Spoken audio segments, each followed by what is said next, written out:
이제 2차 시 시작하도록 하겠습니다. 자, 2차 시에는 교육 목표의 분류에 대해서 먼저 이야기를 해볼 건데요. 자, 교육 목표의 분류하면은 이 사람을 빼놓고 이야기를 할 수가 없어요. 그쵸? 자, 바로 벤자민 블룸이라는 사람입니다. 자, 이 사람은 인지적 영역의 교육 목표에 대해서 이야기를 했는데요. 자, 교육 목표를 분류를 할 때 우리 1주차, 우리 저번 주에 이야기를 한번 했었죠. 세 가지로 분류를 크게 할 수 있다라고 했었는데 기억이 나시나요? 첫 번째는 인지적 영역, 두 번째는 정의적 영역, 세 번째는 심동적 영역, 이렇게 세 가지 영역으로 교육 목표를 분류해 볼 수 있다라고 했어요. 자, 지금은 이제 세 가지 영역에 대해서 좀 더 자세하게 살펴보도록 할게요. 자, 그래서 첫 번째, 인지적 영역의 교육 목표를 분류를 할 때 블룸이 만든 인지, 능력, 행동 특성에 대한 교육 목표 분류학을 사용을 합니다. 자, 먼저 블룸에 대해서 소개를 하자면 이 벤자민 블룸은 여러분들 많이 알고 있을 것 같아요. 그렇죠? 자, 이 사람은 교육 숙달학습의 재능 개발에 몇 가지 중요한 공헌을 했던 미국 교육의 심리학자이자 정신과 의사였던 그런 사람이었습니다. 1913년에 태어났죠. 예. 펜실베니아 주에서 태어났고 그 사람은 유태인계 미국인 교육 심리학자로 교육 목표 분류하고 완전 학습에 대한 이 업적을 남겼습니다. 그래서 블룸 하면은 교육 목표 분류 요거하고 완전 학습 요렇게 많이들 기억을 하고 있어요. 자, 이 사람은 1944년에 시카고 대학의 교육학부 교수가 되었고요. 그리고 1948년에 전국대학의 대학교의 회의를 소집해서 광범위한 교육 목표 학습의 결과를 분류할 수 있는 규범을 고안하는 가능성에 대해서 논의를 해보자 라고 했어요.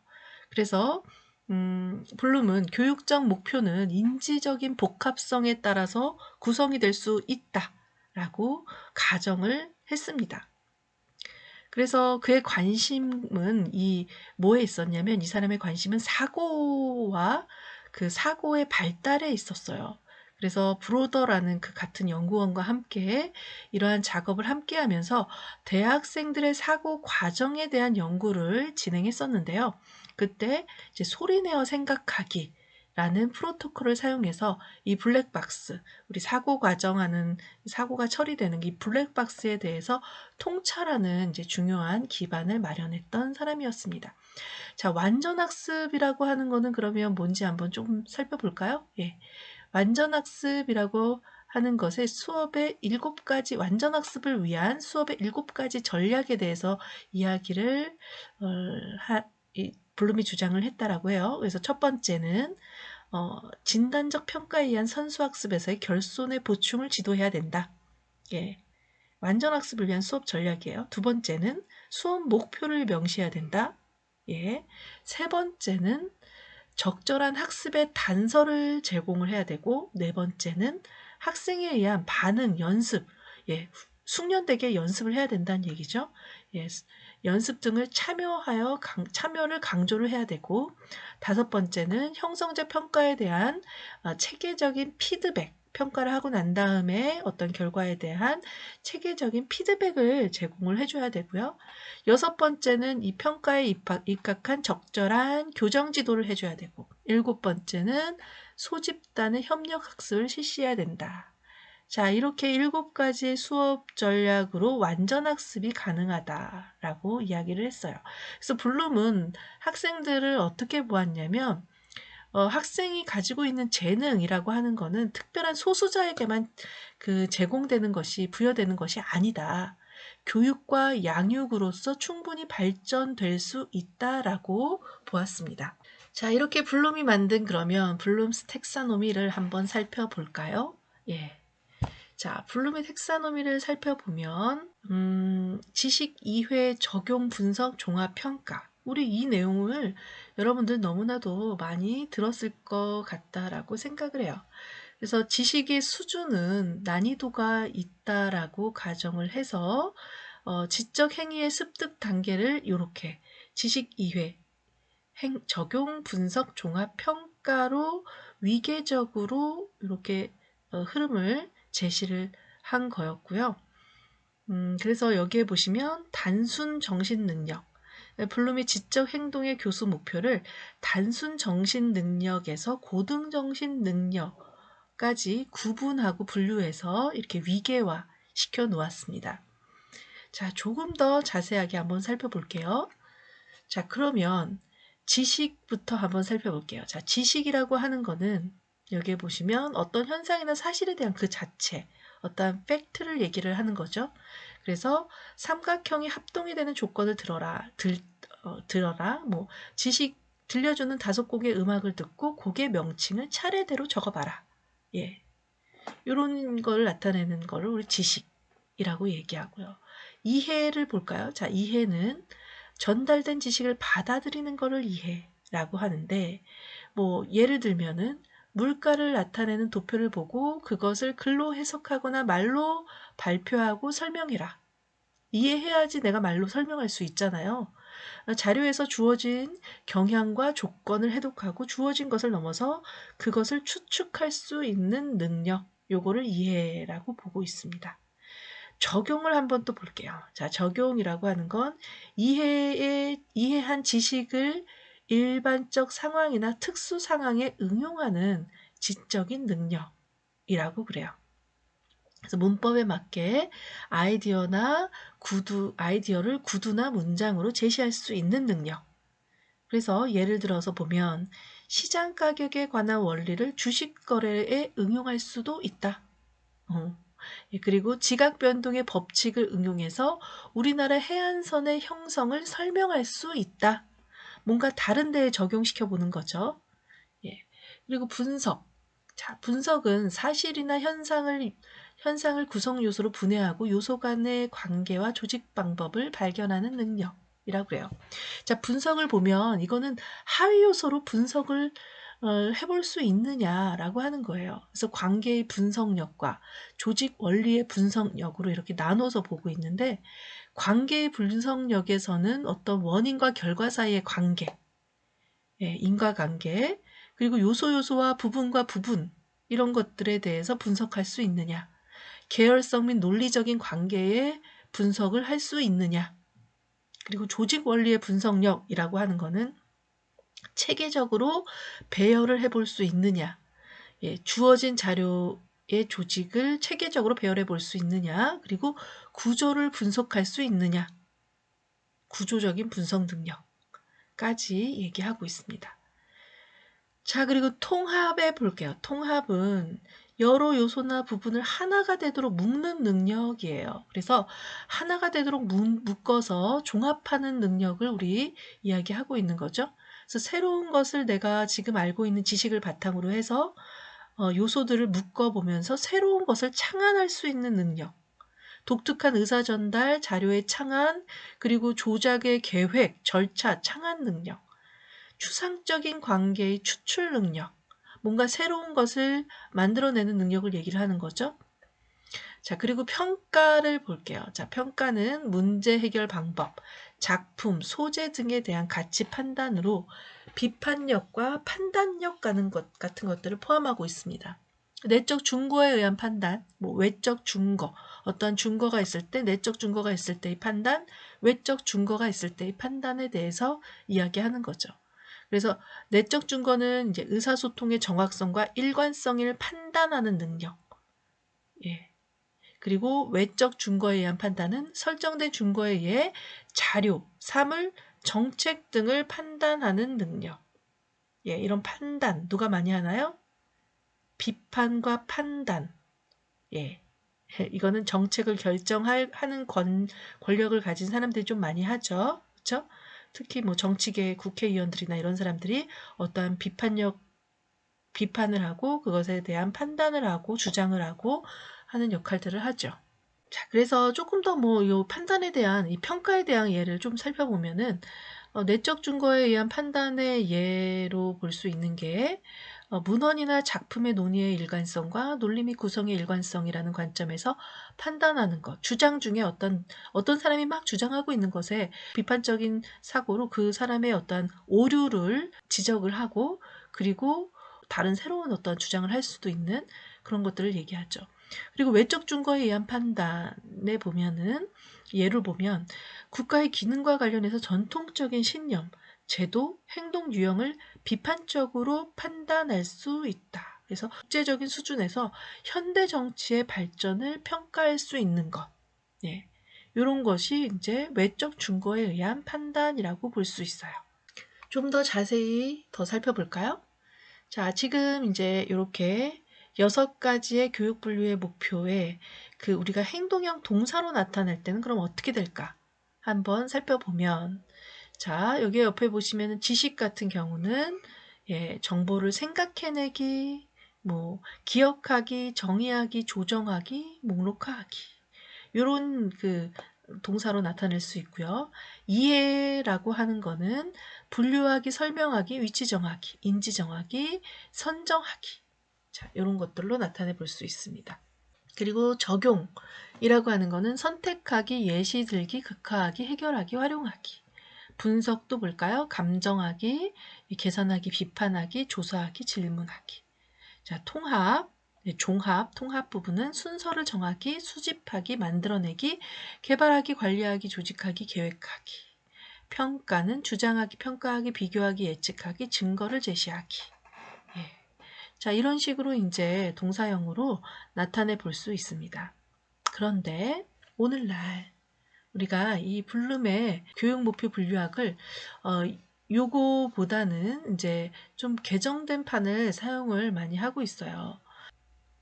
자, 블룸의 교육 목표 분류학에 대한 비판이 있었습니다.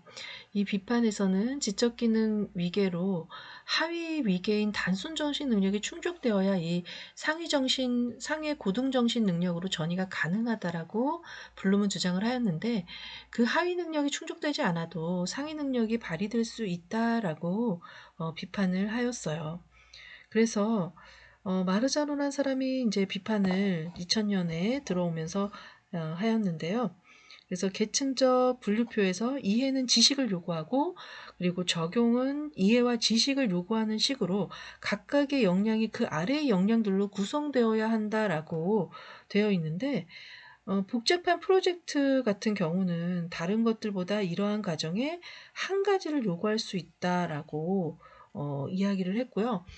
그리고 여기에 보면 분석과 종합과 평가 뭐 이런 것 같은 경우에는 이 분류표를 사용해서 도전적인 학습 활동을 분류할 때 좀 많은 어려움을 겪을 수 있다라고 얘기를 했다라고 합니다. 그래서 이게 밑에 있는 것들이 다 충족이 하위 단계의 그러한 단순 정시 능력이 다 충족되어야지만 종합과 평가를 할 수 있는 것이 아니다라는 그런 오류가 있다라는 것이 판명이 되었고요. 그리고 이 제자인 앤더슨과 그 동료들 블룸의 분류표를 개정판으로 이제 발표를 했습니다. 이 개정판으로 발표를 하면서 여기에 사고력의 범주를 명사형 대신에 동사형으로 다 바꾸었고요. 그리고 분류 체계 내에서 창조하기, 그러니까 평가하기를 내리고, 그리고 종합 부분을 창조하기라는 용어로 바꾸어서 이제 그 가장 상위 단계로 배치를 바꿔 놓았습니다. 자, 그래서 여기 개정한 텍사노미를 보면은 이제 위아래의 순서가 바뀌고 이제 동사형으로 명사형에서 동사형으로 이렇게 바뀐 것을 볼 수 있는데요. 거기에 2차적 교육 목표 분류표라고 해서요. 지식의 유형을 또 두었습니다. 그래서 사실적 지식, 개념적 지식, 절차적 지식, 메타 인지적 지식이라는 것들을 두어서 각각의 지식의 위계 단계에 이제 적용을 하고 있습니다. 그래서 지식 차원을 무엇을 아는가에는 4가지의 이 범주, 사실, 개념, 절차, 메타인지적 지식으로 분류를 했고요. 여기 사실적 지식이라는 것을 보면은 요거는 단어의 정의, 제가 좀 이따가 더 설명을 할 텐데, 단어의 정의나 특정한 세부 내용에 대한 지식과 같이 정해진 정보들을 포함하고 있어요. 팩트를 얘기를 하는 거죠. 개념적 지식은 분류나 범주와 같은 정보 체계로 이루어져 있고요. 그리고 절차적 지식 같은 경우는 우리 절차를 이용하는 것에 대한 지식뿐만이 아니라 어떠한 알고리즘, 순서적인 부분이죠. 순서도, 알고리즘, 발견적 교수법, 경험 법칙, 기법, 수단을 포함을 하고 있는 게 바로 절차적 지식이라고 볼 수 있습니다. 메타인지적 지식은 사고 과정에 대한 지식과 이러한 사고 과정을 효과적으로 조작하는 방법에 대한 정보까지 이제 포함을 하고 있는 걸로 볼 수 있어요. 제가 좀 이따가 이 부분에 대해서는 더 자세하게 설명을 하고요. 자, 이렇게 네 가지의 범주로 이 지식 차원의 네 가지의 범주로 유형으로 나누었고요. 그거에 대한 기억, 이해, 적용, 분석, 평가, 창조의 부분에 이제 동사형으로 목표를 진술을 할 때 이런 식으로 표현하는 것에 대한 예를 여기에다가 넣어봤습니다. 자, 이거는 한번 여러분들이 살펴보도록 하고요. 자, 그러면 아까 좀 전에 제가 지식 차원의 사실적 지식, 개념적 지식, 절차적 지식, 메타인지적 지식 이런 얘기를 했잖아요. 그것에 대해서 조금 더 자세히 살펴보도록 할게요. 자, 여기에 보시면 사실적 지식이라고 되어 있는 게 있는데 이거는 용어에 대한 사실적 지식, 그리고 특정 세부 내용과 요소에 관한 지식 이렇게 두 가지로 나뉠 수가 있습니다. 그래서 용어에 대한 지식 같은 경우는 단순히 용어에 대한 정의를 알고 있는 거죠. 어휘에 대한 용어, 수학에 대한 기호, 뭐 알파벳 이런 것들. 그리고 특정 세부 내용 요소에 대한 지식 같은 경우는 어떤 구성 요소에 대해서 알고 있니? 국회의원의 이름에 대해서 알고 있어? 2차 세계대전의 주요 전투에 대해서 알고 있니? 하고 하는 그런 사실적인 기본 정보를 얘기를 합니다. 두 번째, 개념적 지식에 대해서 한번 볼게요. 자, 개념적 지식은 우리 좀 전에 보셨던 것처럼 함께 기능하도록 만드는 큰 구조의 부분들과의 관계에 대해서 알고 있느냐 하는 거예요. 그러니까 분류와 범주에 대한 지식, 뭐 일반 원리와 일반화에 관련된 지식, 이론 모형 구조에 관련된 지식. 그러니까 분류와 범주 같은 경우는 어떤 동물의 종류, 예, 동물의 종류, 유형, 범주 뭐 이런 것들에 대해서 구분을 해서 알고 있는 지식. 그쵸? 지질학의 연대 뭐 이런 것들. 그리고 원리와 일반화에 관련된 지식 같은 경우는 어떤 법칙이나 원칙이나 이런 것들 있죠? 예. 어떤 종류, 법칙, 원칙에 대해서 알고 있는지. 그리고 이론 모형 구조에 관련된 지식. 요거는 이론 모형 구조에 관련된 거는 조금 더 개념적인 지식이 난이도가 있죠. 진화론, 경제 이론, DNA 모형, 뭐 상대성 이론, 어떤 이론에 관련돼서 알고 있는 지식, 이런 것들이 개념적 지식에 포함이 됩니다. 자, 그리고 절차적인 지식을 한번 볼까요? 절차적 지식. 어떻게 해야 하는가에 관련된 지식을 우리는 절차적인 지식이라고 얘기해요. 특정한 기술과 연산에 관련된 지식, 예. 뭐 2차 방정식을 푸는 법, 배구에서 서브를 주는 방법, 이런 것들. 뭐 특정한 그리고 기회와 방법에 관련된 지식도 이제 절차적 지식에 포함이 되는데, 요거는 수학 문제의 해법, 문학의 비평, 역사 문서의 분석, 이런 것도 이제 절차적 지식에 포함이 된다라고 보고 있어요. 그리고 세 번째로 언제 해당 절차를 이용할 것인가를 결정하는 기준에 관련된 지식. 그래서 실험 종류별로 다른 실험 방법, 상황별로 통계 분석 절차, 다른 통계 분석의 절차, 문학 장르별로 다른 표준, 이런 것들에 대해서 내가 언제 이 해당 절차를 이용을 할 것인가를 결정하는 그러한 기준에 관련된 지식들도 절차적인 지식에 포함이 됩니다. 자, 그리고 메타인지적 지식. 자, 메타인지는 우리 뭐예요? 이 초인지를 얘기하죠. 인지의 상위 인지. 그래서 이거는 일반적 또는 특별한 사고를 통해 얻는 지식을 이야기하고요. 여기에서는 전략적인 지식과 그리고 적절한 상황적, 조건적 지식에 포함한 인지 작업에 관련된 지식도 같이 포함을 하고 있습니다. 그리고 본인, 나에 대한 자신에 관련된 지식도 메타인지적 지식에 포함을 하고 있어요. 자, 그래서 요거는 전략적인 그런 지식이 좀 더 강한 부분이죠. 그래서 이런 부분에 대해서 여러분들이 지식의 요 네 가지, 요네 가지의 범주인 사실적, 개념적, 절차적, 메타인지적 지식에 대한 이 범주를 좀 기억을 해두시면 좋을 것 같습니다. 자, 그러면 우리 개정된 교육 목표 분류를 한번 살펴보도록 할게요. 자, 이거는 2001년에 앤더슨과 그 동료들이 이제 블룸의 교육 목표 분류를 개정해서 만들어 놓은 거죠.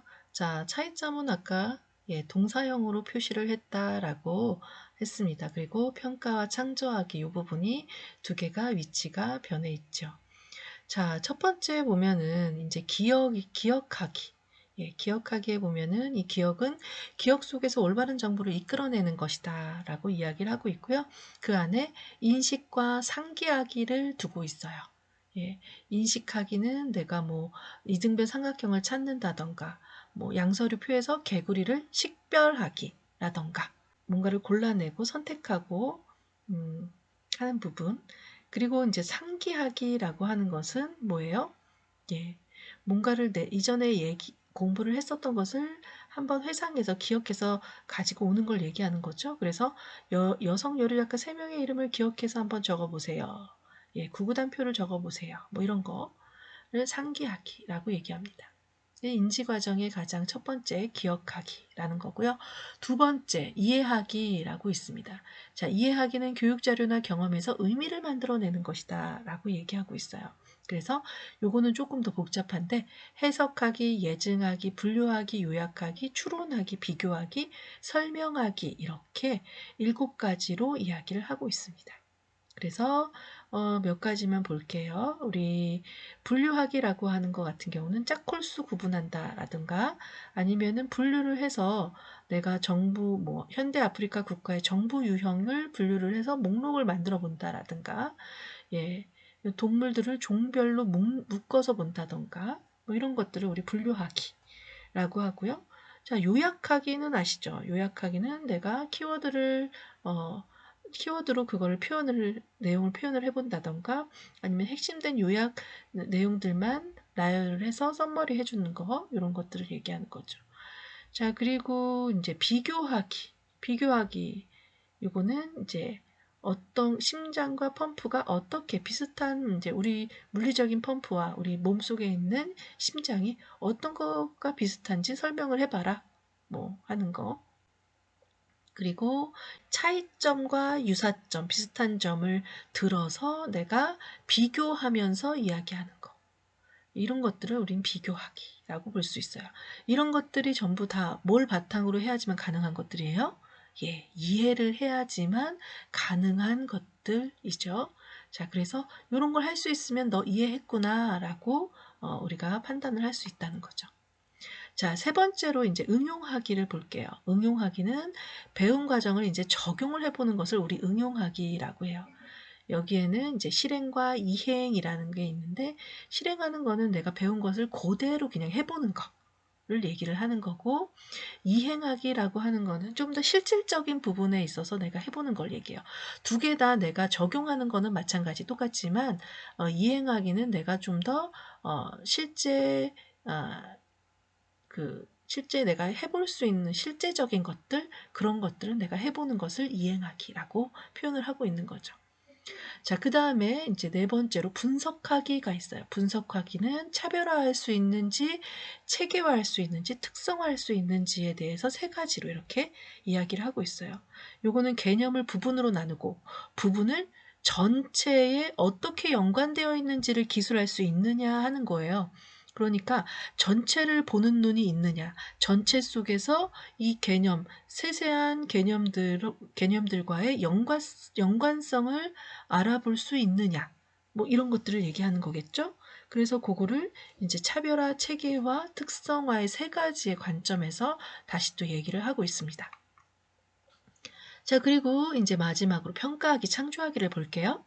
자, 평가하기 같은 경우는 기준과 표준에 의해서 내가 판단할 수 있는지를 보는 게 큽니다. 그래서 검토할 수 있고 비평할 수 있어야 돼요. 그래서 어떠한 내용의 글을 보고서 검토가 가능하고 그리고 이게 뭔가가 빠진 게 없는지 다 포함이 되어 있어? 이런 것들을 알아볼 수 있어야 된다라고 하는 거예요. 그리고 비평하기 같은 경우는 내가 그 내용에서 뭔가 논리적으로 맞는지, 그게 타당한지, 이런 것들에 대해서 판단할 수 있어야 된다. 라는 거죠. 그래서 비판적 사고력이 이때 필요하겠죠. 그래서 이게 논리적인 오류가 없는지 이런 것들을 판단할 수 있는 게 우리 비평하기. 자, 그리고 마지막으로 우리 창조하기를 볼게요. 창조하기는 새로운 것을 만들기 위해서 부분을 조합하거나 새로운 구조의 구성 요소를 인식할 수 있어야 된다라는 거예요. 그래서 여기에는 고안과 계획과 제작 이렇게 세 가지로 분류해서 볼 수 있는데요. 고안 같은 경우는 이제 대안적인 어떤 근거에 의한 가설을 세울 수 있느냐, 가정을 해볼 수 있느냐. 그래서 여기에 이제 제안하거나 가설 만들기 뭐 이런 것들에 대한 내용들이 나오죠. 그리고 계획하기 같은 거는 내가 설계할 수 있어, 스토리보드를 짤 수 있어, 계율을 작성할 수 있어, 뭐 이런 것들이에요. 그 내가 뭔가를 하기 전에 계획들을 만들어 볼 수 있느냐 하는 것들. 그리고 제작하기 같은 경우는 내가 실제적으로 그거를 만들어 봐서 산출물을 만들어 보는 거죠. 그래서 내가 다른 연합군의 관점에서 뭐 일지를 쓴다거나 뭐 어떠한 서식지 보고서 자료를 만든다던가 예, 포트폴리오의 어떠한 나의 그 자료를 만들어 본다던가 뭐 읽은 소설 중 한 장을 기초로 연극을 만들어 본다라던가 이거는 이제 자기화된 어떠한 창작물 같은 것들을 얘기할 수 있는 거죠. 그래서 이렇게 창조 부분까지 우리가 살펴보았습니다. 그래서 지식의 차원은 아까도 얘기했지만 우리가 지식의 차원에서는 개념적, 절차적, 그리고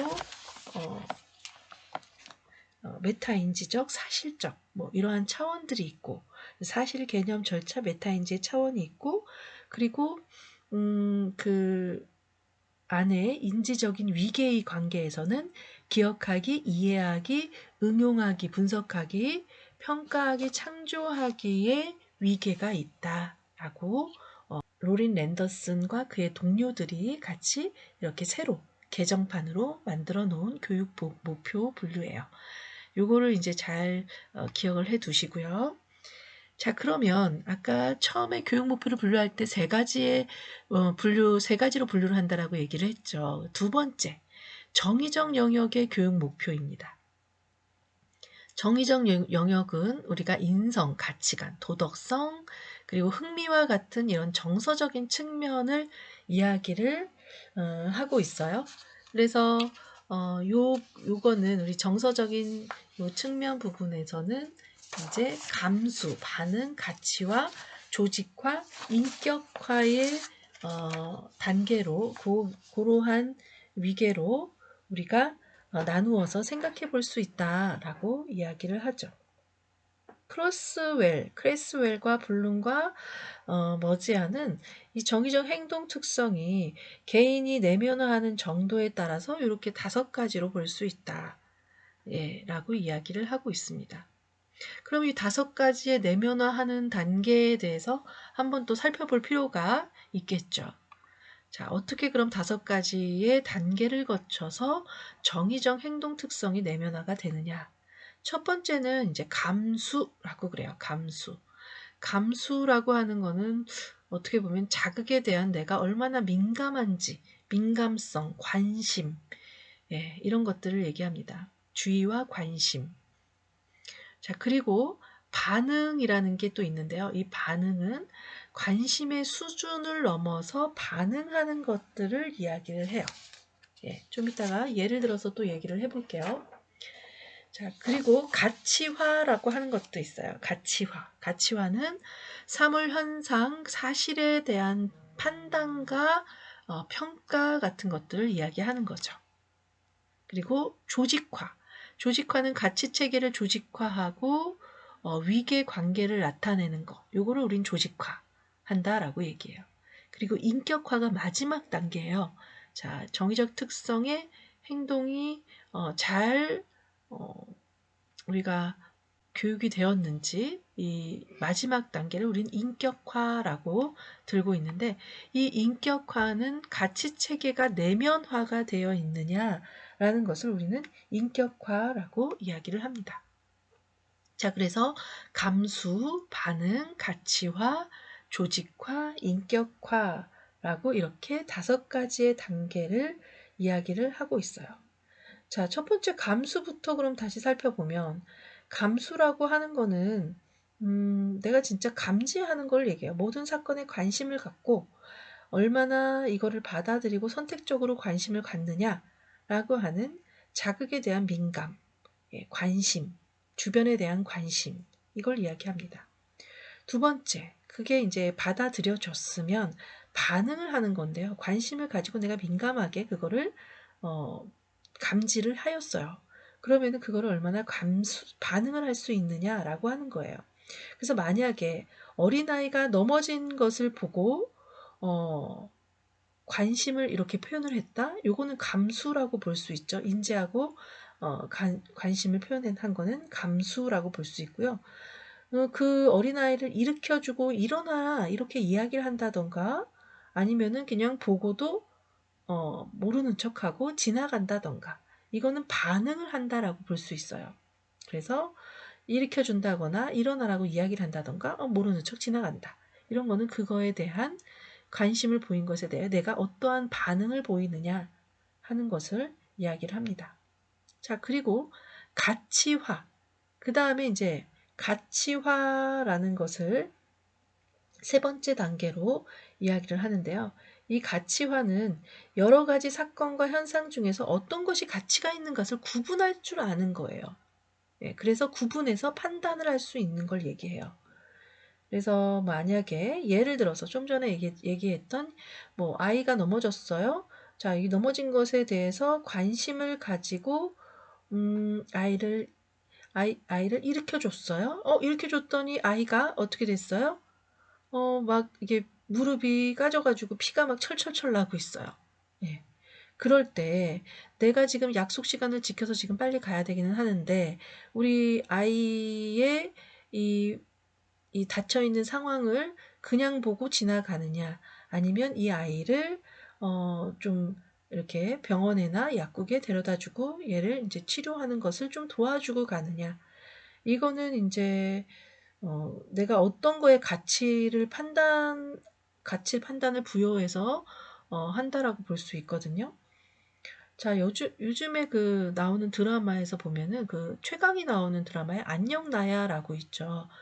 거기에서 보면은 최강희 사원이 새로 나온 신상 과자들을 샘플로 본사로 가져가야 되는, 아주 급하게 가져가야 되는 상황이 있었어요. 그런데 도중에 가다가 물에 빠진 그 사람을 보죠.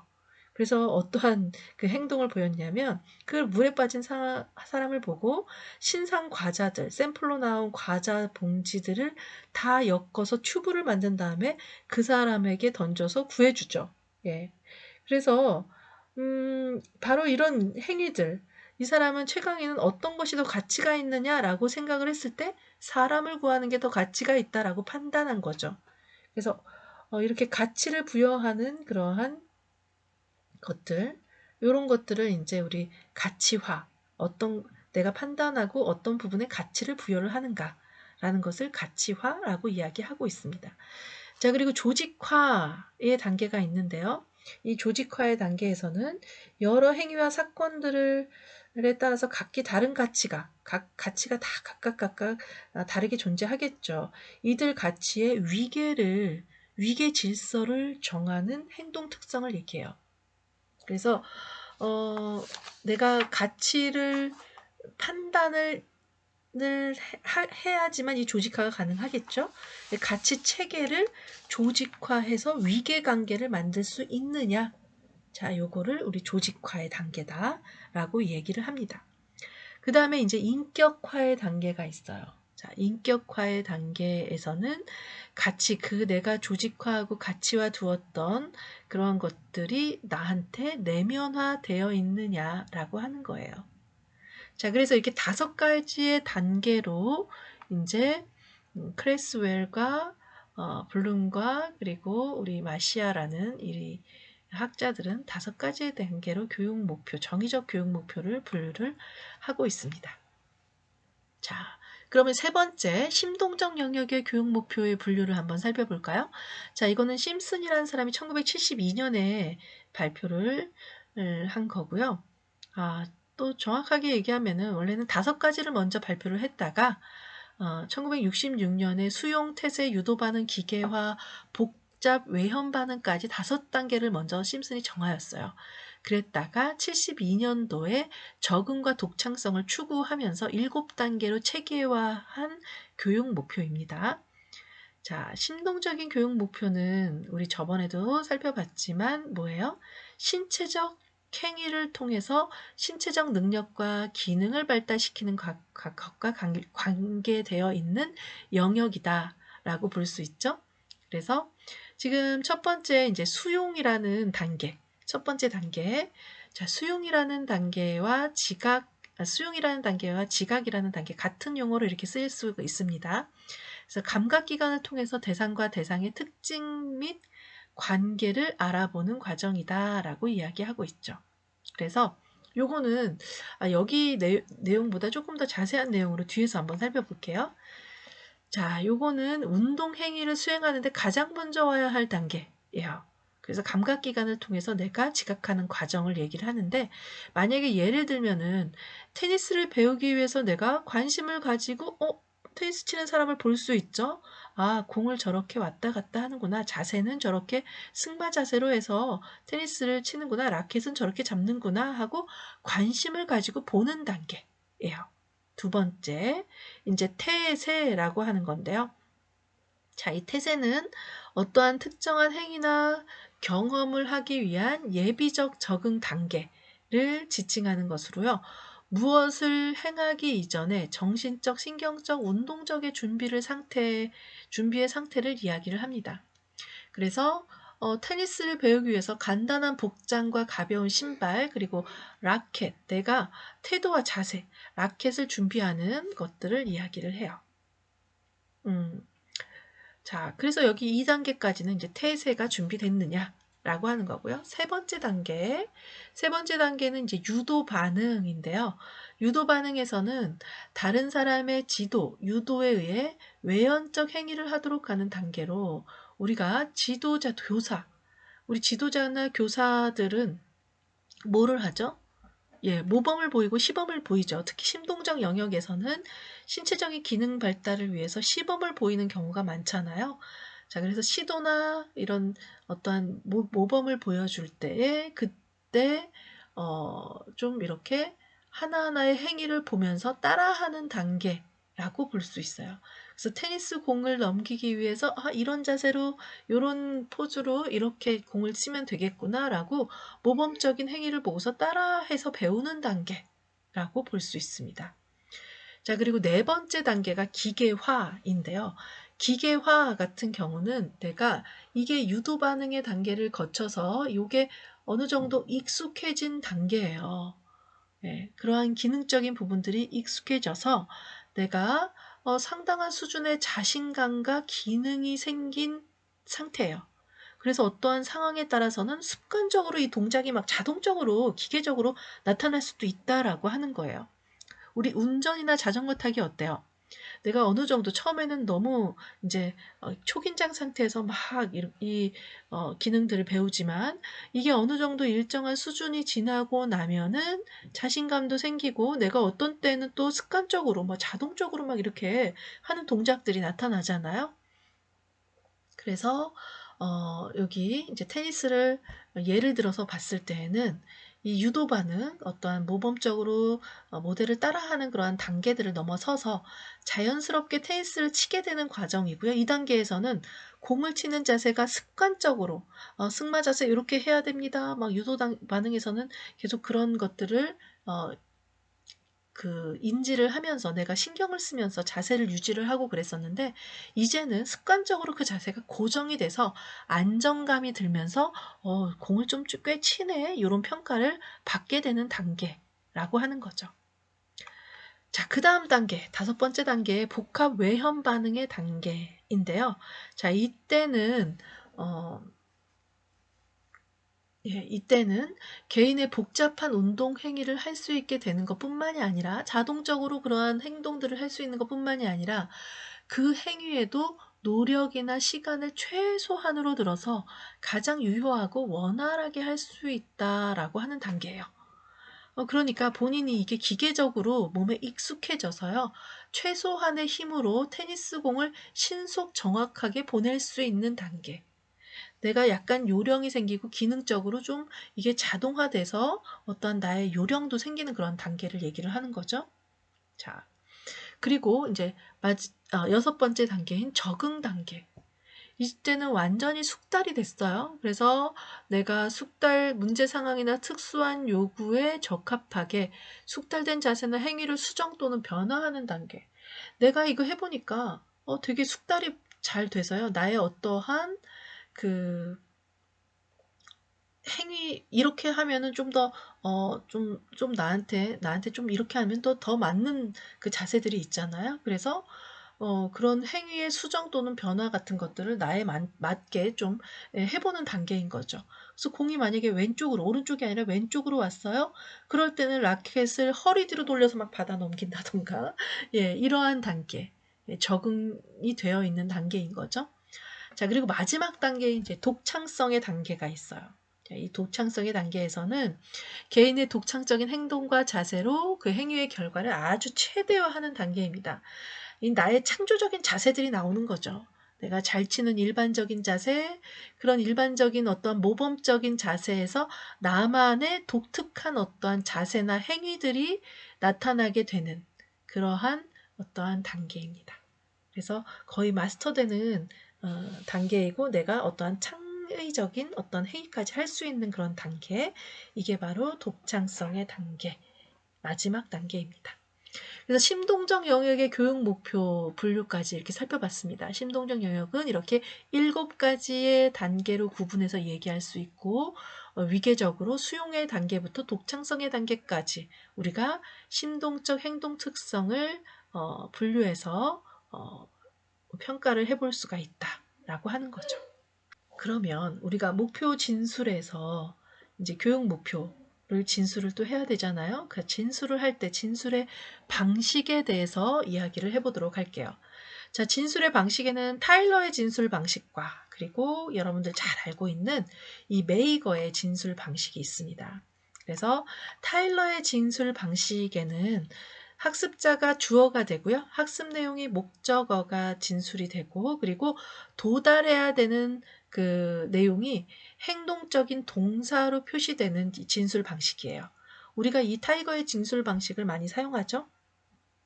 그래서 근데 이때 마지막에 나타나는 도달점 행동 동사는 객관적으로 확인할 수 있는 구체적인 동사가 와야 된다라고 하는 거예요. 그래서 만약에 여기 예를 들어 놓은 걸 보면 학습자는 삼각형의 합동 조건을 내용이죠. 열거할 수 있다. 예. 행동적인 그 도달점 행동 동사를 얘기하는 거죠. 자, 조금 더 예를 살펴보도록 할게요. 자, 이런 식으로 1차 방정식을 풀 수 있다. 예, 앞에 이제 주어가 빠진 거예요. 예, 화학적 원소의 원자가를 생각해내어 쓸 수 있다. 지도에서 축적의 의미를 이해할 수 있다. 예, 세계의 4대 문명 발상지를 열거할 수 있다. 세계 기후의 변화의 주요 원인 5가지를 가정할 수 있다. 뒤에 이해할 수 있다, 열거할 수 있다, 가정할 수 있다 이런 것들은 아까 블룸의 그 교육 목표 분류에 따라서 우리가 행동 동사를 사용하면 되는 거겠죠? 자, 그거는 그 위계에 따라서 여러분들이 난이도를 설정을 해서 해주면 되는 거고요. 자, 타일러의 목표 진술 방법은 이렇게 목표를 진술하는 방법이었고 메이거의 진술 방식이 있어요. 메이거의 진술 방식은 좀 더 구체적입니다. 여기에는 도달점 행동이 있고요. 그 행동이 일어나는 조건도 같이 있어요. 얼만큼 숙련되어야 하는지 얼만큼 숙련되어야지 그 목표에 도달이 될 수 있는지를 명시해 주고 있는 거죠. 자, 지금 요 진술 방식을 보면 자, 10단위수 2개를 무작위로 뽑아 만든 20개의 덧셈 문제를 주면 자, 이게 조건이에요. 이거를 이런 내용으로 주면 이 어떠한 교수적 작업해야 되는 본인이 해야 되는 환경적인 조건을 얘기하는 거죠. 계산기를 사용하지 않고 계산기를 사용하면 안 된대요. 계산기를 사용하지 않고 이 학습자들은 20개의 문제 중에서 적어도 18개는 정확하게 계산할 수 있어야 된다. 라고 하는 거예요. 여기에 준거, 어느 정도의 그 정도와 도착점 행동까지 다 나타나 있죠? 굉장히 구체적인 학습 목표를 진술을 하고 있어요. 자, 여기에 도착점 행동이라고 되어 있는 이 부분은 성취의 행위를 얘기하는 거죠. 그래서 이 성취 행위 같은 경우는 어떤 암시적인 동사를 쓰시면 안 되고 이해한다, 즐긴다, 믿는다, 깨닫는다, 감상한다 이런 동사를 쓰시면 안 되고 지적한다, 찾아낸다, 비교한다, 열거한다 하고 명시적인 어떠한 도착점의 동사를 써야 되는 거죠. 관찰 가능한 행동으로 동사를 써야 된다는 거죠. 그리고 조건인 부분. 조건은 어떤 조건에서 그러한 행동이 나타날 것인지를 진술을 해줘야 된다라고 하는 거예요. 그래서 과제가, 이 문제가 수행되어질 작업 환경 같은 것들을 여기에서 기술을 해줘야 된다라고 하는 거죠. 그래서 10개의 일차 방정식이 주어졌을 때 슬라이드를 본 후 참고서에 도움이 없이 뭐 이런 식으로 구체적으로 조건이 명시가 되어야 된다 하는 거예요. 그리고 정도, degree라고 하는 거는 어떠한 수준, 어느 정도를 하면은 목표를 도달했다라고 볼 수 있느냐라고 하는 기준 같은 걸 얘기하는 거죠. 그래서 10개 중에 8개 이상은 해줘야 되고요. 요거는 몇 분 안에 해줘야 된다. 뭐 이런 조건을 이러한 그 정도를 붙여주는 거죠.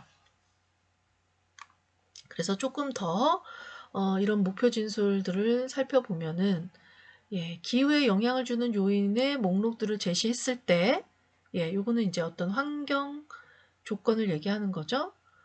학습자들은 적어도 5개 이상 지구 온난화의 원인이 된 요인을 선택할 수 있다.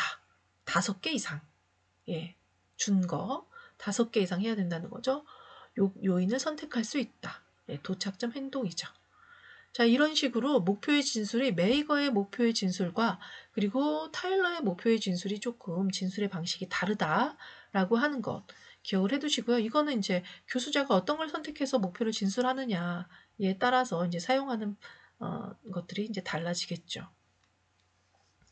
자, 이것도 이제 알아두시기 바랍니다. 그래서 행동적 목표 진술에 이제 이렇게 타일러도 그렇고 메이거도 그렇고 행동적 목표로 진술을 하고 있어요. 자, 그 행동적 목표 진술의 장점에 대해서 한번 이야기를 해보죠. 자, 어떠한 장점들이 있을 것 같아요? 자, 행동적, 우리가 거의 지금 이제 사용하고 있는 목표 진술은 행동적 목표로 진술을 하고 있어요. 그것에 대한 장점은 분명한 단서를 제공을 해준다. 내가 수업에 대해서 이거 수업하고 난 다음에는 어떠한 그 수업의 효과가 있는지, 내가 어떤 걸 알아야 되는지 분명하게 단서를 제공해주고 있고, 그리고 교수 설계의 기초 정보를 제공해주고 있다. 위계적으로 내용을 파악하는 데 도움을 주고 있고요. 그리고 수업 효과 평가에 토대를 제공해주고 있다. 그렇죠? 평가를 내가 앞에서도 10개 중에 8개 이상은 뭐 알아야 된다. 뭐 이거를 그대로 이제 평가에 반영해가지고 사용할 수 있는 거죠. 그래서 평가의 토대를 제공해주고 있다라고 볼 수 있고요. 그리고 교육 참여자들 간에 정확한 의사소통을 할 수 있다. 교수 활동에 참여한 사람들 간에 공통의 수행 목표를 정확하게 전달을 하고 있잖아요. 그렇기 때문에 서로 정확하게 의사소통을 할 수 있는 그런 가능이 있다라고 하는 거죠. 요거는 비단 학생과 교수자뿐만이 아니라 이 교육과정의 교수 설계를 참여하는 그러한 같은 목적을 가지고 있는 교수자들끼리도 같이 의사소통을 할 수 있다라는 의미도 포함을 하고 있습니다. 자, 그러면 단점을 한번 볼게요. 자, 문제점 뭐가 있을까요? 네, 그렇죠. 교수 설계와 교수의 단편성이 있어요. 아무래도 이게 명확하게 세분화된 내용으로 행동적 수업 목표가 제시가 되다 보니까 예, 좀 단편해질 수 있죠. 그러니까 낱개로 교육 목표를 낱개로 이렇게 수업이 진행될 가능성이 있기 때문에 지식의 총체적인 수업을 좀 어렵게 할 수 있다라고 하는 거예요. 예, 학생들을 나무만 보게 할 수는 없잖아요. 숲을 보고 나무도 보고 이렇게 해야 되는데 나무만 보게도 할 수 있다라는 얘기죠. 자, 그리고 두 번째, 학생들의 자유로운 사고 활동을 저해할 수도 있다. 예, 학생들의 다양한 사고, 폭넓은 능력의 습득을 저해할 가능성도 있다. 너무 구체적으로 명시적으로 제시된 교육 목표는 그러한 문제점이 있을 수도 있다라고 하는 거예요. 그리고 행위동사가 사용하기 어려운 교과가 있을 수 있어요. 그쵸? 인문 영역이나 미술, 음악 같은 예술 교과에 행위동사를 표현해서 목표를 진술하는 게 좀 어려울 수도 있다라고 하는 그러한 문제점들이 있습니다. 자, 이거 외에도 여러분들이 어떤 문제점이 있는지 한 번 더 여러분들 고민을 한번 해보세요. 네, 자, 그러면 이제 세 번째 한번 교육평가와 교육과정과의 관계에 대해서 한번 살펴보도록 할게요. 자, 교육평가라고 하는 거는 가르치고 배우는 그 명제를 위해서 교육과정과 교수학습하고는 아주 불가분의 관계라고 볼 수 있죠. 예, 그런데 이 교육과정과 우리 교수학습, 교육평가의 관계를 메이더스라는 사람이 1992년에 그의 동료와 함께 이 교육평가라는 거를 두 가지 종류로 구분을 했어요. 예, 그래서 두 가지 종류 구분한 거에 첫 번째가 교수 선행 측정이라는 거 하고요. 또 하나는 측정 선행 교수라는 것으로 이렇게 교육평가라는 거를 두 가지로 종류를 두 가지로 구분을 했습니다. 그래서 첫 번째에 이제 교수 선행 측정이라고 하는 거는 평가가 교육과정, 교육 프로그램에 기초한 교육 목적의 달성 여부를 평가해야 한다는 관점이에요. 요거는 우리가 지금 사용하고 있는 평가의 관점이라고 볼 수 있어요. 그래서 검사지를 제작할 때, 그러니까 문항을 제작을 할 때 교과서 교수 내용 측정되어야 할 내용과 행동과의 그런 내용들이 충분히 고려돼서 그 검사 문항에 들어가야 된다라고 하는 그런 관점입니다. 그래서 이거는 우리가 타일러가 교육 평가에 대해서 어떠한 이야기를 했나요? 혹시 기억이 나시나요? 예, 타일러는 이러한 그 교육과정과 교육 프로그램에 기초한 교육 목적의 달성의 여부를 평가해야 된다라고 했어요. 얼마만큼 달성이 되었는지. 예, 그러한 관점에서 이제 이야기할 수 있는 게 바로 교수 선행 측정이라는 겁니다. 그래서 교수 선행 측정은 교육과정과 교수 프로그램에 근거해서 이를 위한 평가 도구를 만들고 그 내용 타당도를 중요시한다라는 것을 이야기를 할 수 있어요. 그래서 우리가 흔히 얘기하는 학업 성취도 검사 이런 것들을 이야기하면은 이런 것들 생각하면은 여러분들이 이해가 쉽게 될 거예요. 또 하나의 교육평가의 종류가 있는데 이 교육평가는 이제 측정 선행 교수라는 건데요. 요거는 잘 사용하지는 않는데 어떤 때 이런 교육평가 방법을 사용을 하냐면요. 좀 교육과정과 교육 내용을 의도적으로 변화시키기 위해서 필요할 때 요럴 때 사용하는 그러한 방법입니다. 1980년대에 포팜과 그리고 그의 동료들에 의해서 제안이 되었고요. 교육과정과 교육 내용을 의도적으로 변화시키고 그리고 기존의 교육과정에 기초한 교수학습 내용을 측정하지 않을 수도 있다는 관점에서 이제 만들어진 그러한 방법이에요. 그래서 지금 이러한 방법은 우리가 언제 우리나라도 사용을 했었었냐면 94년도에 대학 수학 능력 시험이 처음 시행될 때 예, 그때 이제 측정선행 교수 방법으로 평가를 했다라고 할 수 있습니다. 그런데 솔직히 말해서 이 측정선행 교수 방법이 성공하는 게 쉽지가 않습니다. 이거는 기회비용도 많이 들고요. 학교 현장에서 부적용이나 사회적 혼란 같은 것들을 야기할 수 있기 때문에 좀 교육을 아주 혁신적으로 바꾼다라는 꼭 바꿔야 되는 그런 상황이다라는 때에 신중하게 진단하고 처방할 수 있는 방법이고요. 그렇지 않으면은 잘 사용하지 않는 방법이 되겠죠. 자, 이렇게 우리가 두 가지의 교육 평가하는 방법에 대한 것을 살펴보았고요. 좀 참고적으로 우리 1주차에 첫 번째 저번 주에 얘기하지 못했던 그런 내용들이 있어서 좀 가지고 왔습니다. 교육 평가에 대한 관점이 우리 세 가지의 관점이 있어요. 하나는 측정관의 관점이고요. 그리고 두 번째는 평가관의 관점, 그리고 세 번째는 이렇게 총평관의 관점에 의해서 우리가 교육 평가를 보는 관점이 세 가지가 있다라고 하는 거예요. 그래서 여러분이 요걸 좀 우리 교재에는 없는 내용인데 그래도 알아두시면 좋을 것 같아서 요 내용을 가지고 왔습니다. 그래서 측정관에 의해서 교육 평가를 보는 관점은 측정이라고 하는 건 여러분들 아시죠? 수량화하고 계량화해서 표현하는 것을 우리는 측정이라고 이야기를 하죠. 그래서 교육 평가라고 하는 거는 지적 능력, 정의적 능력, 학습 결과 등을 검사 도구를 통해서 양적으로 측정해내는 것이 교육평가이다 라고 보는 관점이에요. 그래서 어떠한 수치화하고 계량화, 수량화하는 것들을 이제 중요하게 생각하는 그런 관점이라고 볼 수 있죠. 자, 그럼 평가관의 관점에서의 교육평가는 어떠한가?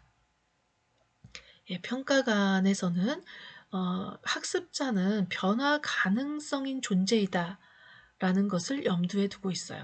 그래서 여기에서 중요한 가정이 존재하는 모든 실제나 인간의 행동 특성은 변화할 수 있다는 관점에서 출발을 하고요. 교육은 교육적 노력이나 교육적 적용을 투입함으로써 학습자에게 어떤 변화를 일으키려고 하는 것이 궁극적인 목적이다. 예. 어떠한 변화를 위해서 노력이나 교육적인 작용을 투입해서 변화를 일으키려고 하는 것이 궁극적인 목적이다라고 보는 관점이에요.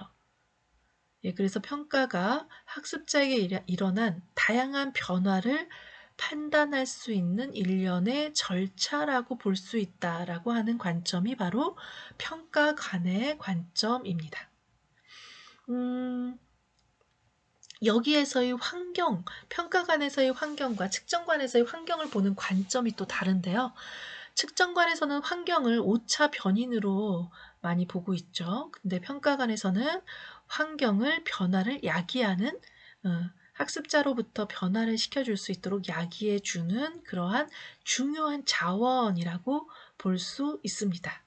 그래서 우리 개인이 환경과의 상호작용을 통해서 변화한다는 그 변화관에 그 핵심을 두고 있다라고 하는 거죠. 그래서 평가에서 무엇이 변화를 일으켰는가, 얼마나 변화를 일으켰는가, 어떻게 변화를 일으켰는가, 이런 것이 항상 핵심적인 질문이 될 수 있어요.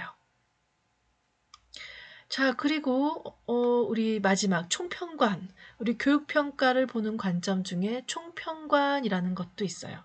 이 총평관이라고 하는 거는 전체적인 모습을 조명하려는 전인적인 평가를 이야기를 해요. 그래서 의사가 왜 환자의 그 병명을 진단을 할 때 특정한 증세를 진단하기 위해서 여러 가지 과학적이고 객관적인 측정과 검사를 하잖아요.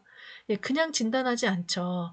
증세를 보고 관찰을 하고 과학적인 어떠한 측정들도 이루어지고 검사도 하고. 그래서 예컨대 뭐 혈압이나 체온이나 체중이나 피검사, 뇌파검사, 초음파 검사, 뭐 CT, MRI 등등등 여러 가지의 검사들을 이용을 해서 증세도 보고 그리고 관찰도 하고 과거에 어떠한 병력이 있었는지도 살펴보고 인간관계도 분석해보고 예. 그런 것과 의사가 알고 있는 여러 가지 임상적인 경험과 그리고 그런 분석들도 통해서 이 환자를 처방하고 진단하죠. 예, 그것과 마찬가지로 총평관에서는요. 교육평가의 총평관적인 관점에서는 과거, 현재, 미래를 통합하고 관찰해서 이 전문가가 판단을 하는 그러한 입장입니다. 그래서 전인적인 평가를 한다라고 볼 수 있어요. 우리가 이렇게 교육평가의 관점의 세 가지도 한번 살펴봤습니다. 여러분들 이런 것들도 이제 교재에 나오지 않지만 교육평가에서는 이러한 관점들이 있구나라는 것도 한번 이해해 보셨으면 좋겠습니다. 자, 오늘은 여기까지 이야기를 하고요. 제가 좀 긴 시간을 얘기를 했네요.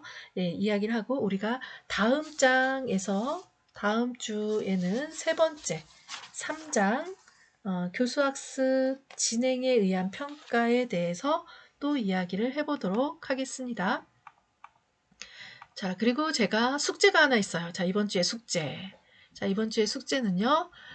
여러분들이 인지적, 정의적, 심동적, 인지적, 정의적, 심동적 교육 목표 분류하기에 대해서 한 개를 세 가지를 다 하라는 건 아니에요. 이 중에서 한 개를 선택해서 여러분들이 한번 설명을 거기에다가 달아보고요. 그리고 예를 하나씩 한번 들어서 작성해서 보고서를 제출을 해봤으면 좋겠어요. 그래서 세 가지 중에 하나를 선택을 해서 그 안에 세세한 것까지 구분을 다 주지 않으셔도 괜찮습니다. 예, 심동적에는 7가지의 단계만 얘기를 해도 되고요. 정의적에서는 우리 5가지의 단계에 대해서 얘기를 해도 됩니다. 그래서 그 안에 세세적인 단계를 분류를 해서 또 얘기 안 하셔도 괜찮으니까요. 이 중에서 하나를 선택을 해서 설명과 예를 들어서 보고서를 작성을 해주셨으면 좋겠어요. 이거는 언제까지? 4월 2일까지 제출을 하셨으면 좋겠습니다. 네, 다음 주 수업은 우리 실시간으로 또 만나 뵙게 되죠. 다음 주 수업에서 우리 실시간으로 반갑게 만나도록 하겠습니다. 수고하셨습니다.